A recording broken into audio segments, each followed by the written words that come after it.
अभियान में 3 बहुत सीनियर कैडर को न्यूट्रलाइज किया गया और बहुत भारी मात्रा में वेपन्स रिकवर किए गए जो हम वहाँ डिस्प्ले करेंगे।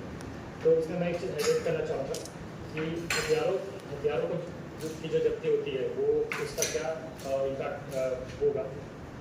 सिर्फ एक हथियार के बल पे एक नक्सली 4 से 5 या 10 गाँव में जाकर बोलता है, लोगों को जमा करता है, उनकी भीड़ कराता है।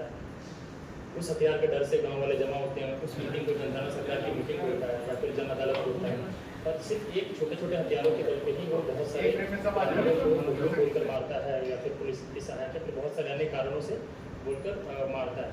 तो हर एक हथियार जो हम जब्त कर रहे हैं वो मानसिक रूप से या फिर साइकोलॉजिकल तरीके से बहुत सारे ग्रामीणों पर बहुत सारे गाँवों को फ्री कर रहे हैं।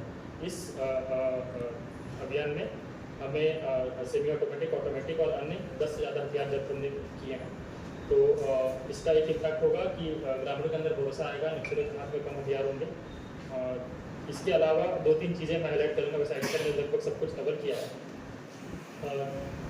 2 चीज़ें जो हो रही है पिछले इस साल में 2024 में कि नक्सलियों के साथ सब जगह लड़ रहे हैं, सब कोई लड़ रहे हैं और सब कोई एक साथ सब जगह लड़ रहे हैं। तो जैसे एक ही साथ कल सुकमा में अभियान चल रहा था और यहाँ पे नारायणपुर में अभियान चल रहा था और भी जिलों में अभियान चल रहा है, जो मैं बता नहीं पाऊँगा।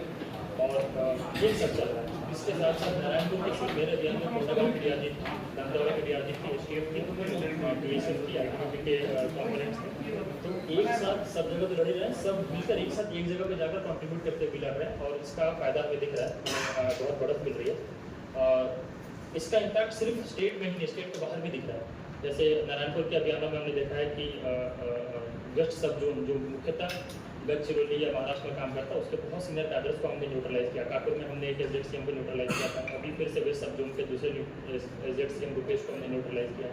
कंपनी 10 के कमांडर मल्लेश को भी हमने मारा था। कंपनी 10 कमांडर के इंचार्ज है रुपेश। तो कंपनी नंबर 10 की लीडरशिप को और वेस्ट सब जोन की लीडरशिप को हमने अच्छे तरह से धाराशाही किया। उनके पास अब डिवीजन एसजेडसीएम की कमी रही, एक एसजेडसीएम बचे हैं। तो और इन्हीं के इम्पैक्ट से बहुत सारे सरेंडर्स लगे हमारे, न सिर्फ छत्तीसगढ़ में, न हमारे 7-8 जिलों में, न सिर्फ हमारे 7-8 जिलों में, पड़ोसी राज्यों में भी सरेंडर्स ऊंचे कैडर की भी और अदरवाइज भी बहुत बढ़ी है। तो ये एक मौका है जिसमें मैं अपील करना चाहूँगा बाकी निचले कैडर के और अन्य माओवादियों से भी कि अभियान भविष्य में और तेज होंगे। ये मुख्यधारा में जुड़े, हथियार रखें और बस्तर और मार के विकास में भागीदार बने। इसके अलावा एक चीज़ मैं हाईलाइट करना चाहूँगा कि एक परसेप्शन था जनता में और नक्सलियों में और शायद जनसाधारण में कि माड़ नक्सलियों के लिए बहुत सुरक्षित है और फिर माड़ में भविष्य में नक्सली आएंगे, रहेंगे, आपकी लड़ाई होगी। तो नारायणपुर की पुलिस ने और साथ में दूसरे जिलों के सहयोग से, एसटीएफ के सहयोग से, अन्य राज्यों के पुलिस बलों के सहयोग से, सीएपीएफ के सहयोग से और सीनियर अधिकारियों के मार्गदर्शन में एटलीस्ट इस परसेप्शन को हम लोगों ने बहुत अच्छे तरह से धाराशाही किया है कि माड़ में नक्सली सुरक्षित है।